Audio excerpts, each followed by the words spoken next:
Welcome, everyone, to the C-Suite Sales and Marketing Perspectives podcast. I'm Steve McDonald, your host. Today, I guarantee you, we have a conversation and a guest that will pique the interest in ways that you haven't thought of before. We have on here Horst Müncheberg. And Horst, you are the CMO of Able Management Services. You actually have a customer experience background as well.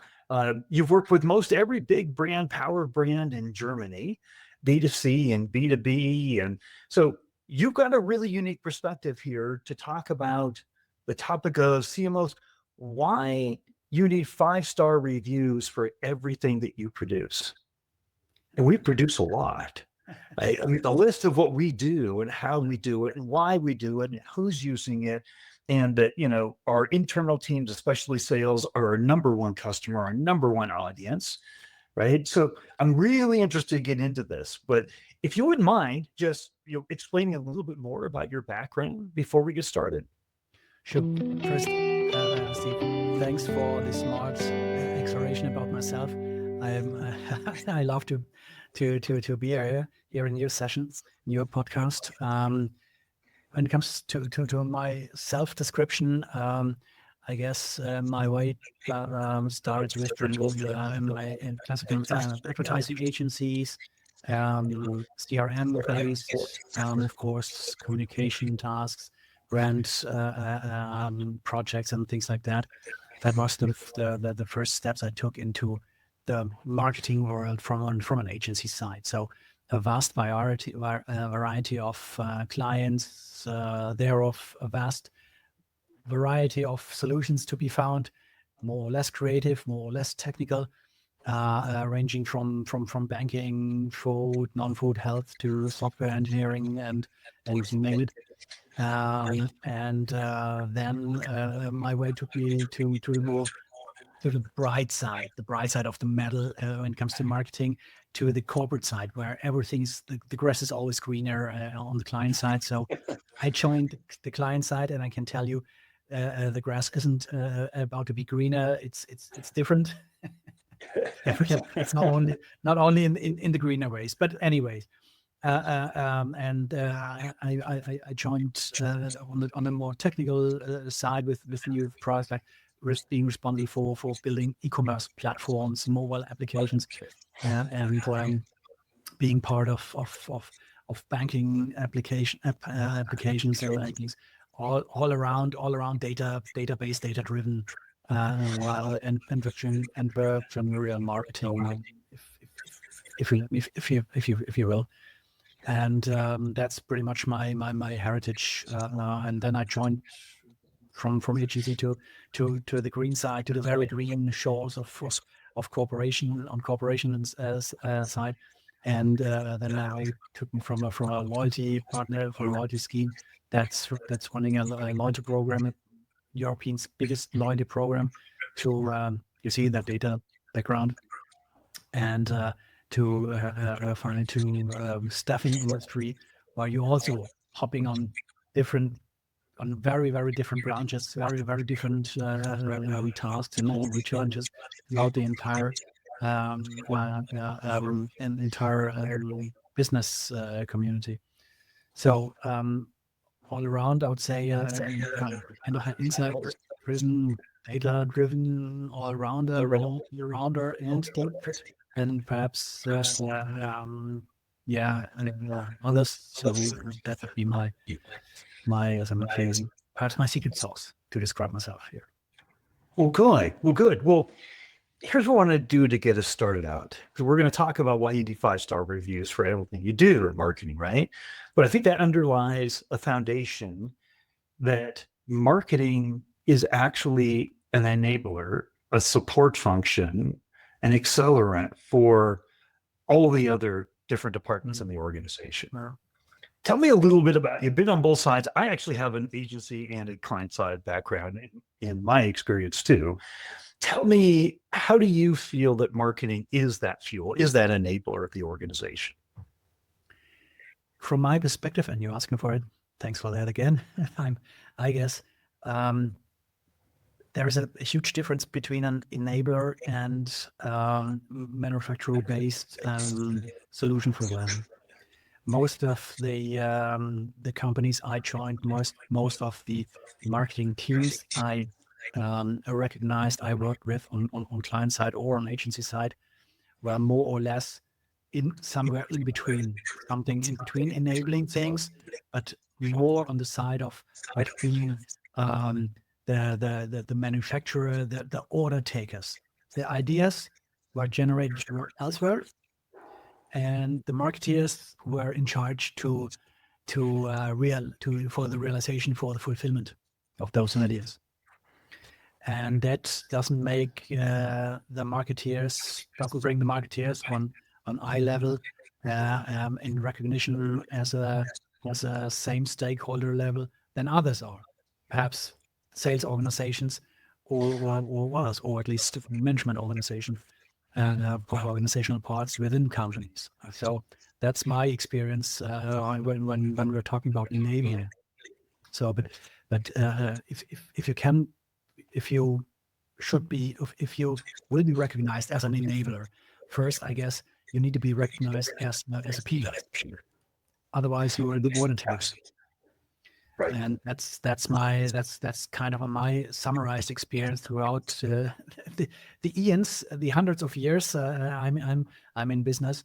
It always starts usually with long time existing marketing organizations coming out of the organization itself from the bottom up, with different players coming all from the inside of the organization to have being integrated, changing their positions from position A as a desk clerk, as an accountant. Oh, I'd like to have to change myself and become a marketeer.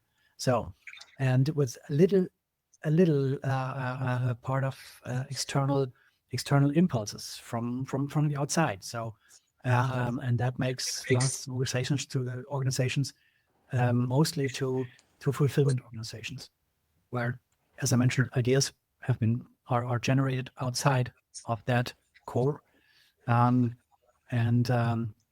at best you are the manufacturer who's always complaining of having too less resources to get all the wishes done, but with no chance ever to become a strategic enabler or to become a stakeholder that's acting on a peer level.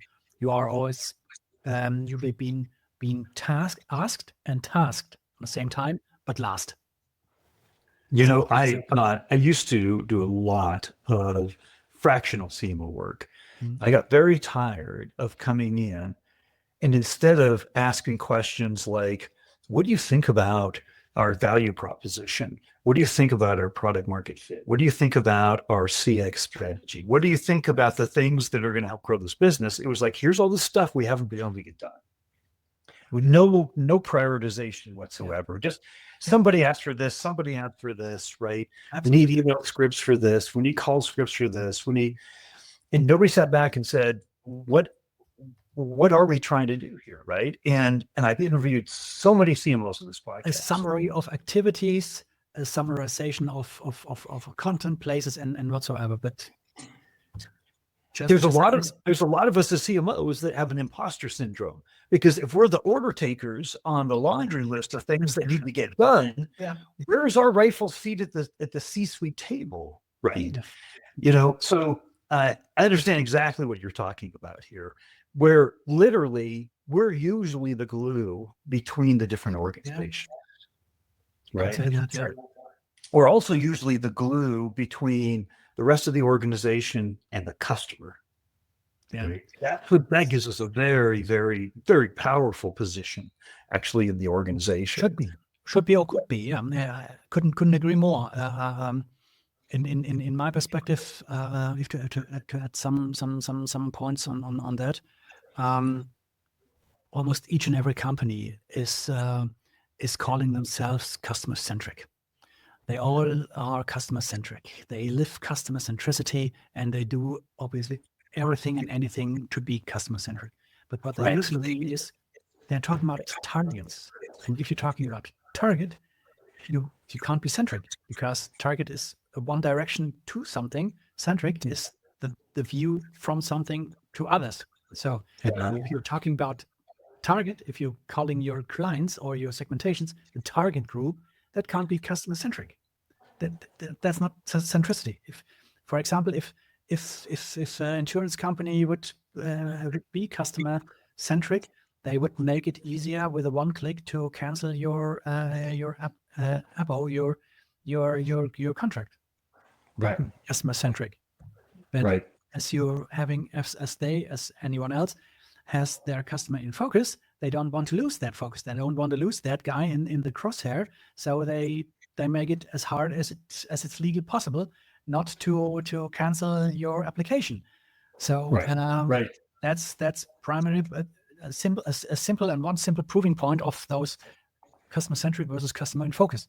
And the role of most things should be more the advocacy of clients, the lawyer, the customer experience advocate for the client, because no one else does it in the company.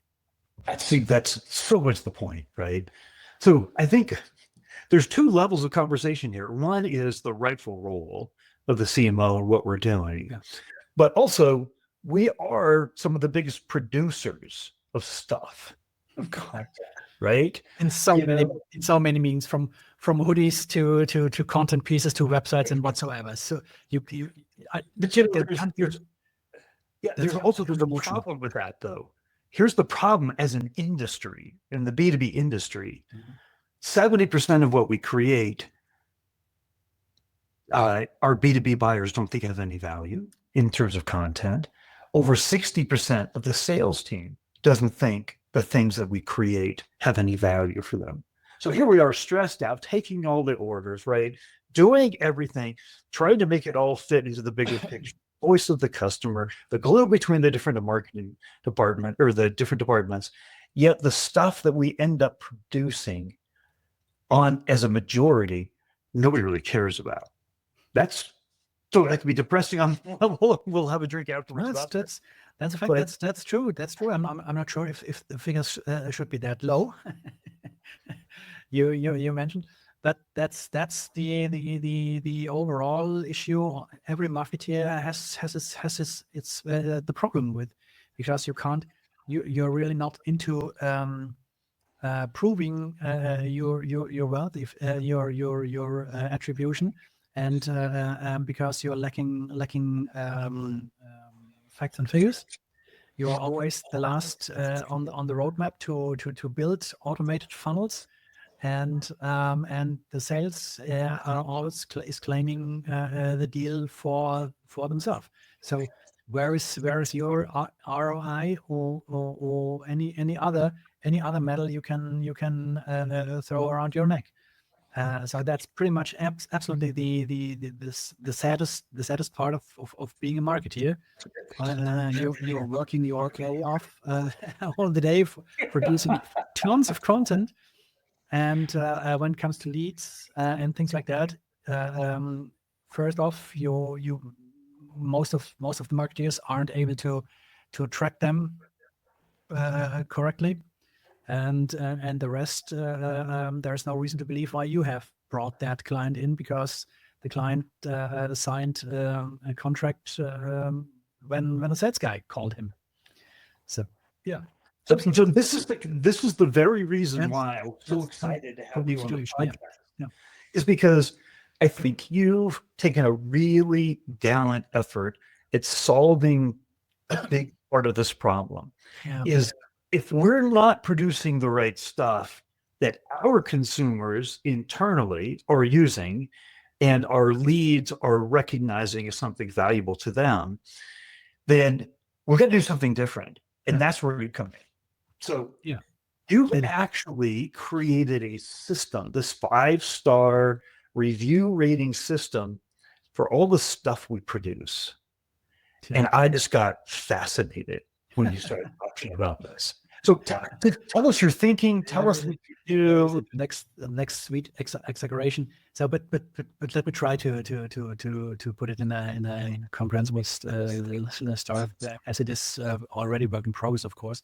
But we described the whole problem situation, and every marketer knows that situation very well. I'm aware of. So I was asking myself how to get out of that trap, not being able to track all the important facts and figures, and even if I would be able, no one believes it. and, and, and if I'm getting in touch with a sales organization day by day on a daily basis on each and every single use case or customer story that is in some sort of a sales cycle within, I would need 10 clones of myself and keeping hundreds of sales guys from their work. So I need to establish something to get a kind of a proof of concept. Yeah, the marketing content is working somehow, or is good or is not good. So I can learn more from the good one things, not so much from the not good one things. That's a kind of a theory, but I can prove that later on if you will. But anyway, that was the basic thinking on that, how to approach this. And everyone knows the situation when you had a drive with an Uber, or when you had a fantastic meal in Denver in a restaurant. Everyone's asking for your rating. Yeah. So there's obviously an interaction with the service, and the guy who enjoyed the service, at least. Yeah. The service. Sure. Yes. And that's a minimum of interaction here. So everyone is obviously okay with that. The other guys who are collecting those stars, either way, left 1, 5, is okay. Everyone knows that this is a common currency. Everyone can read that out somehow. I mean, in my perspective, 4-star means perhaps something different than your 4-star. Maybe your 4-star is by myself a 5-star. But anyway, it gives you a direction if it's more good or more not so good. And that's a starting base in my perspective. And I started to check the market, to screen the market for some tooling things. Had some discussions with my IT guys because they first jumped off. Oh, we can build that clearly. Such a rating engine by ourselves. That's a cool thing. We can do that absolutely.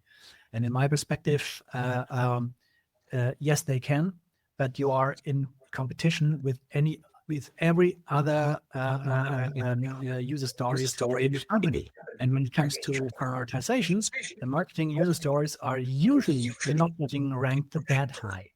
So I was still on market desk research for such platforms, and I found something that combines content distribution with amongst other features, with a rating, with kind of a rating engine. So I had the lucky situation to have a solution for a diverse organization that it's been dislocated throughout entire Germany. Not finding the proper content. It's always the same story. I don't know where it is. I don't know how to work with. I don't know if it's working. I don't know how my neighbor unit is working with that content. So that's pretty much one thing that the marketing organization is working against sales organization and vice versa. And such a platform provides a solution for that.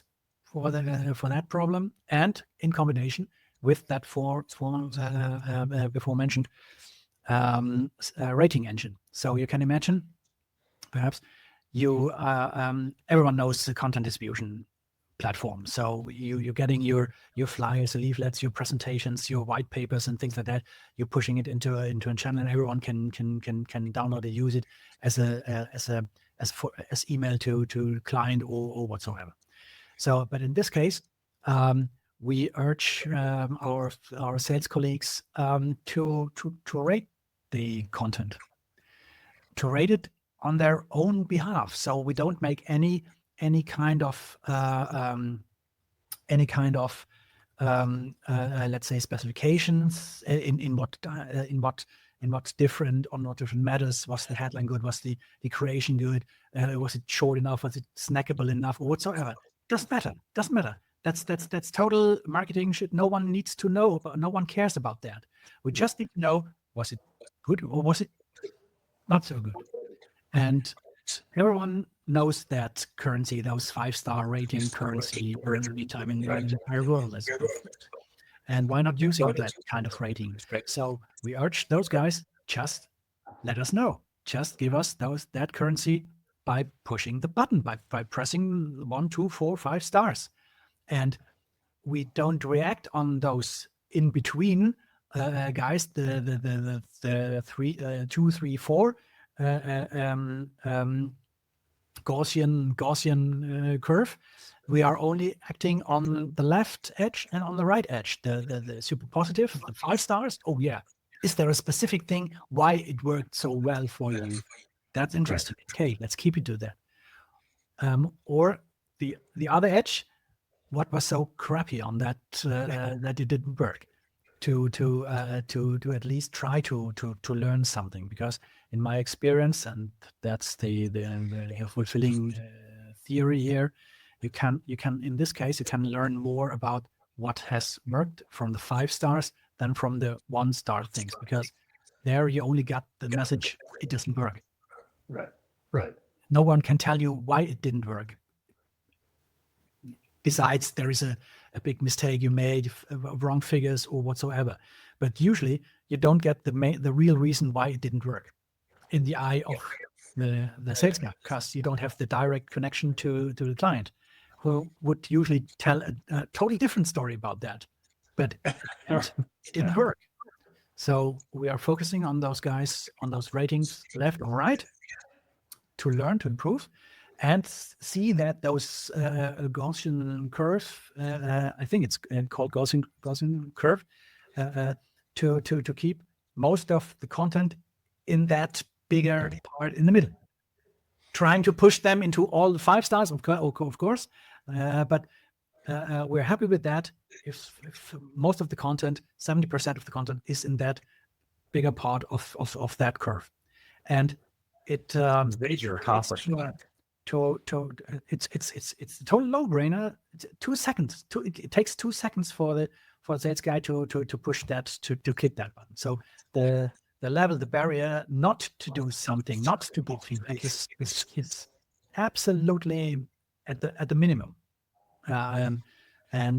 So encouraging enough to say, hey, we're helping you. And the second thing here is, turns out that humans are trusting humans. So if you as a sales guy see there's a 5-star rating of this content, you're not waiting until you need that content for yourself. You're just stepping in and looking for that content and acting with that content and getting and working with that content just out of curiosity. Why is that a 5-star rating for other my colleagues? Because the sales guys, so this is a cliche, but no one is giving away his own secret sauce of why the customers are signing my contracts and my offers more than others. But if I'm leaving a 5-star rating of content, that content must be good, no matter what.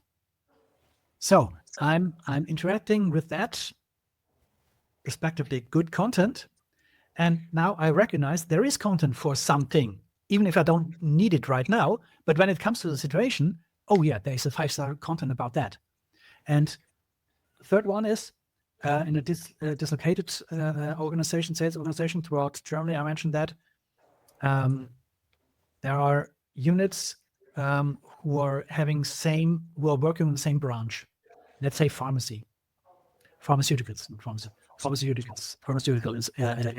industry. So there are different units throughout Germany.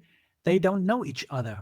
They never get in touch because they are different business units. They have different business regions, they don't need to exchange, because pharmaceutical industry life is obviously different in the northern of Germany than in the south of Germany. Obviously. Right.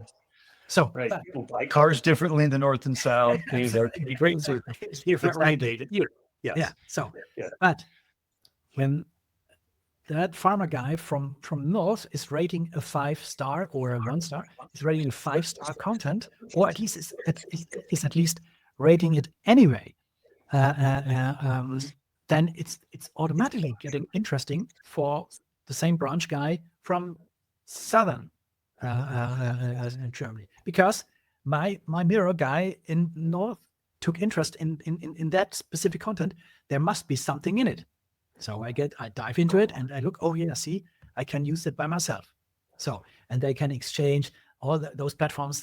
They're open for community building. They exchange about that. You can address you as a marketer. It's a perfect environment.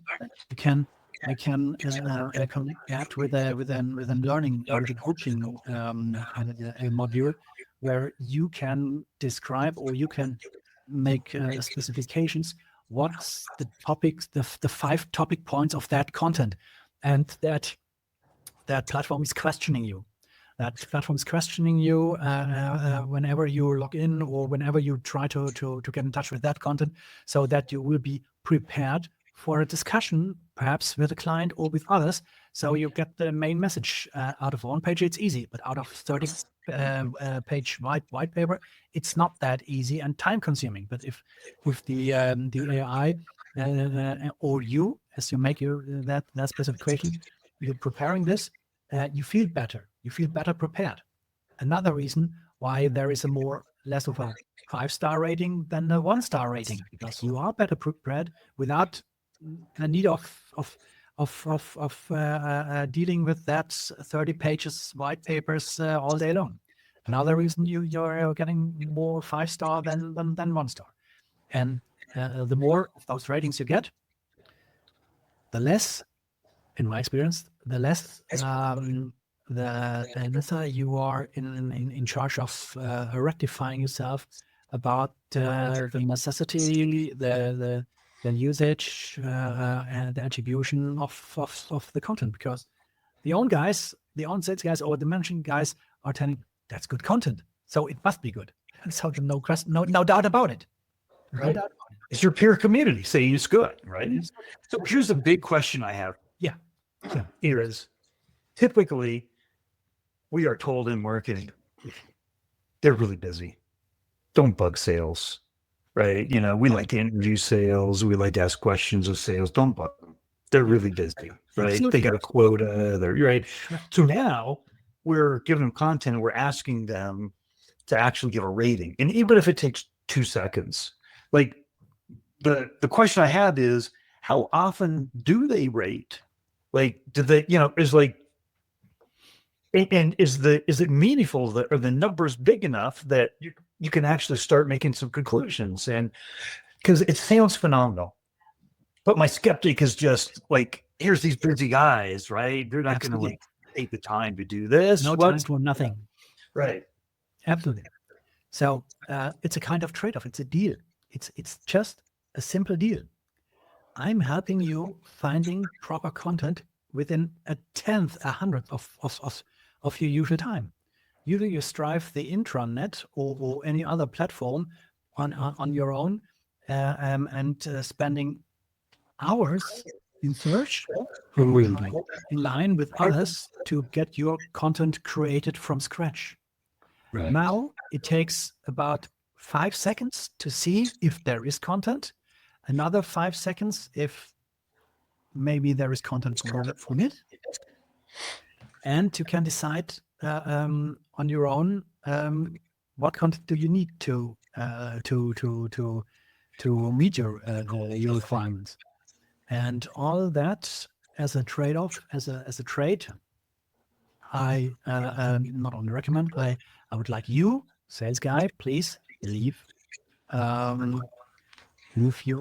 currency, our common currency, the rating that we hold, as you're used to it anyway. So We are not trying to change behavior. We're just we are stretching common behavior from the outside into marketing business. So there's something in it for them. That's the bottom line, right? Here's the deals, can make you so much more efficient. You're going to get what you want. Does it work with each and everybody? No, it doesn't. So, right. And to see the more ratings you get, the less interaction comes, because everyone already has left their thing. So it's a kind of Google. You see 5,000 ratings, yeah, then your opinion doesn't count anyway. So but until we are in that situation, there's a lot of engagement in between. So, well, here's what I'd love to do: a 30-second answer, and it is this. Because we've talked about a lot. We've covered a lot of territory here. If there were one thing from this episode that you wanted people to take away to remember, what would that be? From a perspective of a CMO, bringing your marketing into eye level of management and sales organization. That's a really important thing for this, and try to engage, try to see the company as community, not as we are, they are. I love it. Yeah. That was two things, but that's okay. They were really good. Okay, cut that first one out. Let's do it. Let's go with the community thing. That's I guess the thing. Let's pretend the company is a community, and everyone likes you, and you should like everybody else, and should enable everyone else for good reason. You know, I know there's going to be people that have questions after watching this. Would it be appropriate that we gave out a link to your LinkedIn profile that people could reach out? Absolutely. Feel free to spread wherever you think it's appropriate.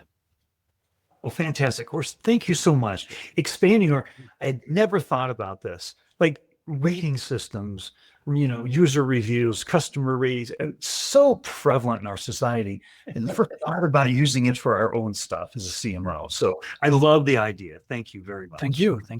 Hope it catches on.